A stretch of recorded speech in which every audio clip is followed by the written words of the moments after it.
Long-term occasional contracts. Before you decide to jump into one of those, I'd like to offer you a few words of caution. After you satisfy those 10 days required by the OCT to acquire your transitional certificate, you are then eligible to start applying for LTOs, which is something that I did.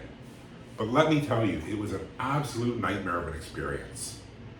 I accepted an LTO outside of my broad base in transportation. My background is construction, but I really wanted to make some money. Looking back, I wish I could have changed that decision. I stepped into a situation with so many behavioral problems. I was the 5th teacher of that semester, and it was only mid-October because the previous 4 other teachers quit. So while I was trying to learn this new career and develop an entire shell because there was nothing in my shell, I was still trying to satisfy the requirements for University of Windsor. I was going to bed most nights between 1 a.m. to 2 p.m. after I completed my preparation for my class, as well as doing my university workload, getting up at 6, 7 a.m. in the morning, miserable all day long, dealing with students that I wasn't ready to connect with. I was not ready to handle a classroom on my own. And to top off all of that insanity, I decided to accept the role of the SHSM lead for transportation. Quite frankly, I spread myself far too thin. Luckily, I didn't have a lot of obligations at home. I was able to spend a lot of time focused on completing a lot of my tasks.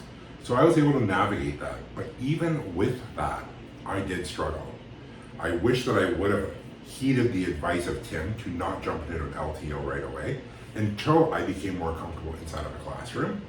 But I'm strong-headed, and I thought that I could do it without an issue whatsoever. So if I could go back in time, I definitely would revisit that idea. And I really hope each one of you considers that when accepting or thinking about taking on an LTO. It is a humongous responsibility, and the rewards can be phenomenal, and they can do things to help build your resume or to get your name out there or to make more professional connections, but you must be ready if you're going to take this on and be successful. So it's just something to keep in mind in terms of long-term occasional contracts. Please do your research, think it over, and do not jump into it like I did.